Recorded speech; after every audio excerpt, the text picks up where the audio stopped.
ایک دفعہ میں لاہور گیا، وہاں کے دوستوں نے کہا کہ سیر کرتے ہیں، آپ کہیں جاتے نہیں ہیں، بس مدرسے میں پڑھاتے رہتے ہیں، تو سیر کرتے ہیں لاہور کی،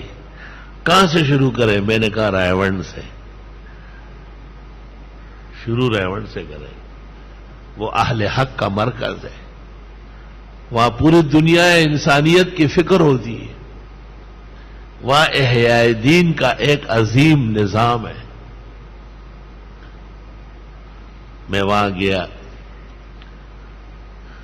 اور میں نے وہاں چکر لگایا، مغرب کے آس پاس کی طارق جمیل کو میں نے دیکھا، دور سے مجھے سلام کیا،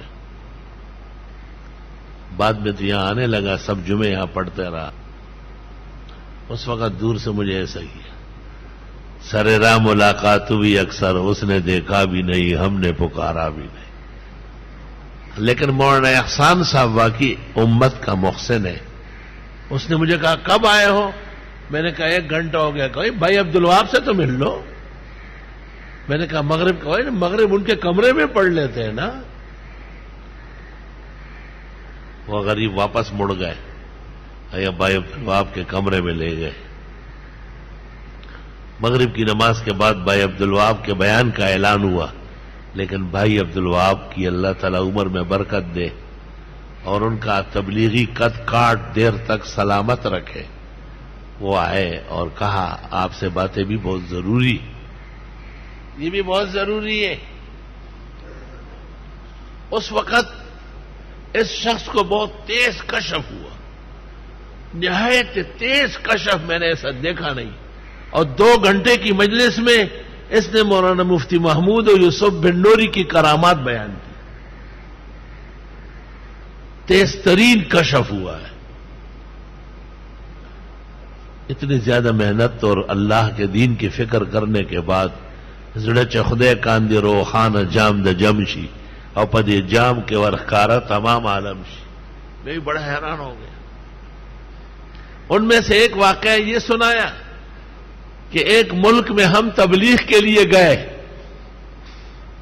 اور اتفاق سے نظام الدین کے بزرگ بھی ساتھ تھے، ہندوستان والے، بہت موقر جماعت بنی، لیکن ہمارے وہاں پہنچتے ہی اس ملک کی طرف سے اعلان ہوا کہ یہاں کسی اسلامی تبلیغ کی اجازت نہیں ہے، اور یہ حالت تھی کہ کوئی شخص ہم سے کھڑے ہو کے بات نہیں کر رہا تھا، ہم بہت پریشان تھے، اپنے ہوٹلوں میں ٹھہرے ہوئے تھے، مسجد میں جائے تو وہ معذرت کرے، کسی دکاندار کسی اور سے تو وہ کہے کہ آپ کو پتہ نہیں کتنا سخت اعلان ہوا ہے، اتنے میں ہمیں پتہ چلا کہ یہاں پر ایک اجلاس ہے کئی ملکوں کا، اور پاکستان کی طرف سے جو وفد آیا ہے اس میں حضرت مولانا مفتی محمود صاحب تشریف لائے۔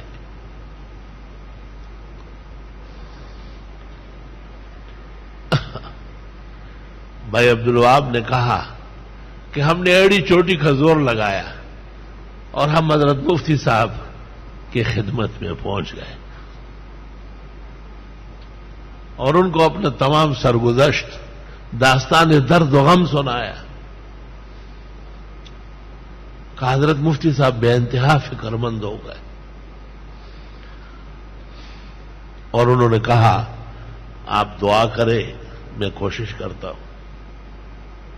یہ پابندی آپ سے فوراً ہٹواتا ہوں۔ چنانچہ اجلاس شروع ہوا، ملکوں کا جو حکمران اور ان کے وفود آئے تھے ان کا اجلاس شروع ہوا۔ اجلاس کا ایجنڈا تھا عالم میں قیام امن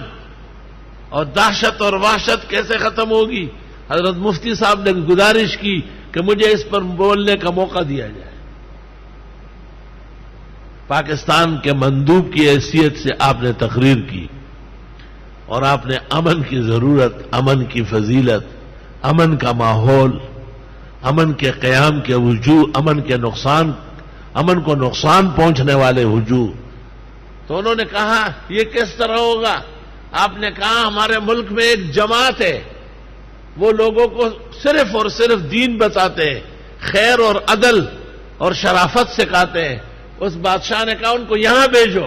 آپ نے کہا وہ آ چکے ہیں، ان پر پابندی لگی ہے. آپ نے وزیر کو فوراً دے کر نشریات کو کہا ابھی ابھی ٹیلی ویژن پہ اعلان کرو کہ وہ جہاں ہے انہیں فل اجازت ہے. 100 سونار کے اور 1 لوہار کی. بھائی عبدالوہاب صاحب نے چہرے اور آنکھوں کے آبشار کے اندر مفتی صاحب کی یہ کرامت سنائی اور فرمایا لمحوں میں ریڈیو ٹیلی ویژنوں سے اعلانات ہوئے کہ تبلیغی جماعت جو پاکستان یا ہندوستان سے آئی ان پر کسی قسم کی کوئی پابندی نہیں. وہ اپنے مسلمان بھائیوں سے ملے اور امن و آشفتگی آگے بڑھائے.